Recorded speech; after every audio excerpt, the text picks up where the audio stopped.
Olá! Você vai assistir agora ao primeiro programa do projeto Boas Práticas em Saúde, produzido pelo Consórcio Brasileiro de Acreditação CBA, instituição representante da Joint Commission International no Brasil. Hoje vamos falar sobre as metas internacionais de segurança do paciente. Em 2005, a Organização Mundial da Saúde identificou 6 áreas problemáticas na assistência médica e instituiu um conjunto de medidas para promover melhorias no atendimento hospitalar. As metas internacionais de segurança do paciente são: Meta 1, identificação correta do paciente. Meta 2, melhorar a comunicação entre profissionais da assistência. Meta 3, melhorar a segurança de medicações de alta vigilância. Meta 4, assegurar cirurgias em local de intervenção, procedimento e paciente corretos. Meta 5, reduzir o risco de infecções associadas aos cuidados em saúde. Meta 6, reduzir os riscos de lesões decorrentes de quedas. Acreditado pela primeira vez em 2008, o Hospital São Vicente de Paulo, no bairro da Tijuca, cidade do Rio de Janeiro, conquistou em março de 2012 sua reacreditação. Em relação às metas internacionais de segurança, o HSVP desenvolveu uma bem-sucedida experiência para a correta identificação de seus pacientes. Para nos falar sobre a implantação dessa metodologia e seus impactos no cotidiano do hospital, convidamos Vanderlei de Souza Timbó, coordenador da qualidade do HSVP. Vanderlei, muito obrigada pela sua presença. Eu que agradeço a oportunidade de participar desse programa de boas práticas do CBA e de falar de um tema tão relevante quanto a identificação correta do paciente numa instituição hospitalar. Para começar, eu gostaria que você falasse da importância de identificar corretamente os pacientes antes da realização de procedimentos, tratamentos e exames.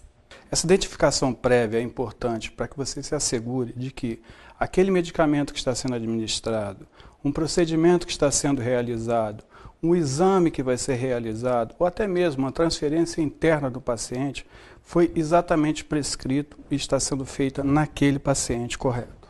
Desde a implantação deste procedimento no HSVP, quais os maiores desafios enfrentados para a sua efetividade? O maior desafio que nós enfrentamos é a confirmação dos dados, principalmente pela equipe de profissionais relacionados ao cuidado, né? Enfermagem, a parte de imagem.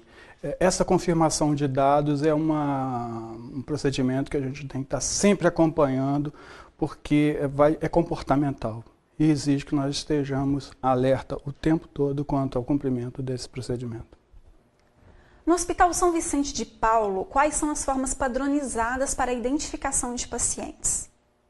Nós usamos 2 dados para identificar o paciente, que é o nome completo e a data de nascimento. Eles são dispostos numa pulseira que todos os pacientes utilizam, todos os pacientes que estão internados no hospital e que por algum motivo passem pela emergência ou setores em que eles vão fazer procedimentos, exames, eles utilizam a pulseira com esses 2 dados. A identificação correta de pacientes é um processo que requer altos investimentos do hospital? Não. Se você tomar o custo de investimento para que você tenha uma identificação eficaz do paciente na instituição é relativamente baixo, mediante o ônus que você pode ter por conta de falha, justamente por erro de identificação. Que tipo de equipamentos ou tecnologias foram empregados para a sua implementação? Basicamente são impressoras e pulseiras, que têm um custo baixo. Dentro do HSVP, que grupos profissionais têm maior responsabilidade na execução e no sucesso desse processo? Esse grupo de profissionais vão estar ligados à assistência direta ao paciente. Estamos falando de enfermeiros, médicos, fisioterapeutas, nutricionistas, todas as pessoas que lidam diretamente com o paciente têm maior responsabilidade com esse procedimento. E quais são os grupos que apresentaram maior resistência? É um paradoxo, né? Tem maior responsabilidade, a gente pensa que é justamente esse grupo assistencial, a enfermagem. A enfermagem, ela tem a maior resistência em manter a continuidade do processo. Por quê?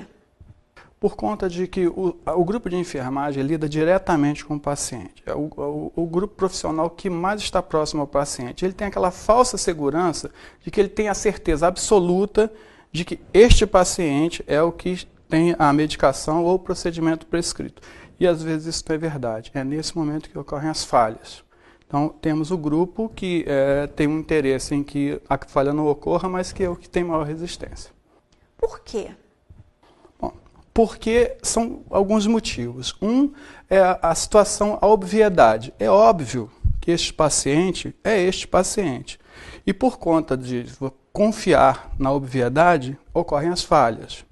Ou então o profissional se sente constrangido ou envergonhado de ter que perguntar algo que ele pensa que o paciente já conhece e que ele deveria saber. No HSVP, já houve algum trabalho que demonstrasse, em termos numéricos, os impactos positivos da identificação correta de pacientes? Sim, nós tivemos, no ano de 2011, em termos numéricos, 0 de ocorrência de falhas ou erros relacionados à identificação do paciente. Nós temos indicadores de todas as metas, das 6 metas internacionais de segurança, e correlacionamos esses resultados desses indicadores com os achados da coordenação de risco. E percebemos que no ano de 2011 não tivemos nenhum erro ou falha relacionada à identificação do paciente. Quais os indicadores foram melhorados? Bom, nós tínhamos uma percepção, antes de utilizarmos os indicadores, nós tínhamos uma percepção que não havia falha. Como tínhamos também a percepção de que o paciente não caía, né? Mas quando você começa a medir, você começa a avaliar, você percebe que os pacientes caem e que as falhas, por ocasião da utilização inadequada da identificação do paciente, ocorrem. O que a gente pôde perceber é que agora nós temos a segurança de que os nossos pacientes estão recebendo os cuidados conforme foram prescritos. Atualmente, os pacientes participam de alguma forma do processo de identificação?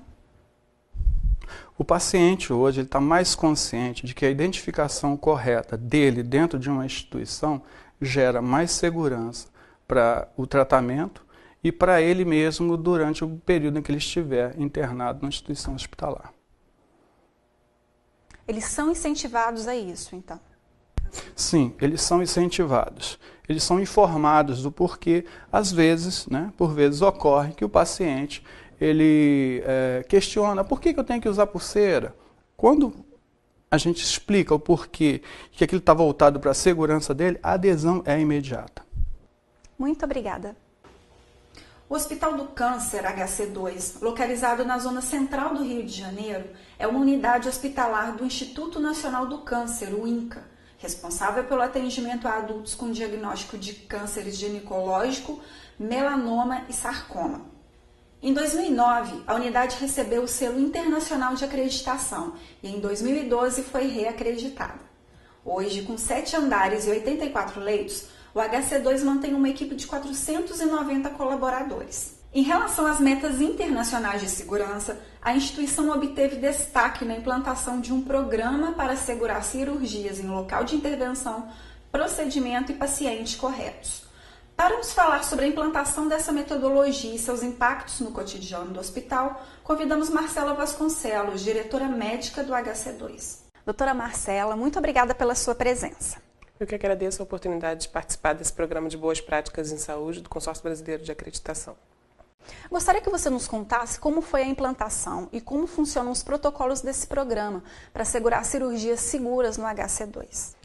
A implantação desse programa começou na preparação para o processo de acreditação há cerca de 7 anos atrás. E foi gradativa, com a lista de verificação de cirurgia segura, uma política explicando todos os passos dessa cirurgia segura. E com a vinda, inicialmente a gente trabalhava somente com o serviço de ginecologia. Então a questão da lateralidade não era uma questão tão importante. Com a vinda do serviço de tecido ósseo conectivo, que opera sarcoma, melanoma, a questão foi em 2010 isso. A questão da lateralidade passou a ser bastante importante, a marcação da cirurgia antes do procedimento, além do checklist da verificação de cirurgia segura. Existem protocolos diferentes para cada tipo de cirurgia? Não, é um único protocolo, só que a questão da lateralidade é aplicada somente nos procedimentos que são realizados em membros ou em dedos, e linfadenectomias em geral.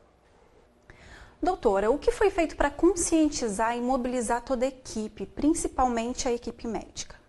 Foram feitas reuniões, englobando as chefias e divulgando a importância e a necessidade da aplicação desse protocolo. E como não fazer para que esse processo todo caia no esquecimento? A enfermagem tem um papel importante nisso, porque não deixa seguir adiante sem preencher a lista de verificação, sem checar, sem contar as compressas, enfim. Então, tem um papel fundamental nisso. E em relação à equipe médica, a gente teve um pouco mais de facilidade de implementar, porque muitos médicos frequentam outros hospitais onde esse protocolo já é adotado. Então, isso foi uma facilidade. Quantos itens compõem o checklist cirúrgico no HC2 e quais são eles? São cerca de 20 itens que englobam desde se tem o equipamento, se tem os medicamentos necessários para a cirurgia, se o paciente tem alguma alergia, se tem alguma comorbidade que possa não ter sido avaliada pelo anestesista anteriormente, se for uma cirurgia, tipo amputação, se a lateralidade foi marcada, né? Essa lateralidade ela é marcada antes pela equipe cirúrgica, protegido por um filme para ficar até o horário da cirurgia. E aí a enfermagem checa de novo se está marcada adequadamente no momento da cirurgia. E quantas vezes vocês utilizam esse checklist? Esse checklist é feito no momento da visita pré-cirúrgica pela equipe de enfermagem. Quando o paciente está chegando ao centro cirúrgico, é verificado novamente se está marcada a lateralidade, se tem algum problema. Imediatamente antes do início da cirurgia, novamente é checado. E antes do paciente sair do centro cirúrgico, a contagem de compressas é feita e vê se teve algum problema durante a cirurgia. Doutora, como é o controle de equipamentos e medicamentos utilizados na sala de cirurgia? Os equipamentos são controlados pela equipe da engenharia clínica do hospital. Então, essa equipe faz uma manutenção periódica desses equipamentos e coloca lá um adesivo informando qual a data que foi feita a manutenção, qual a previsão de nova manutenção. E envia um relatório mensal com os equipamentos que não estão disponíveis para uso porque estão em conserto. Em relação aos medicamentos, o que a gente faz hoje é um pedido semanal da enfermagem para o setor de farmácia, que é enviado e no final, a cada 15 dias, eles devolvem o que não foi utilizado e há uma checagem. A gente está evoluindo nesse momento para colocação de kits. Então, assim, para determinado paciente vai um kit com aqueles medicamentos que ele vai precisar. Então, a gente está em processo de implantação dessa nova metodologia para aumentar o controle dos medicamentos no centro cirúrgico.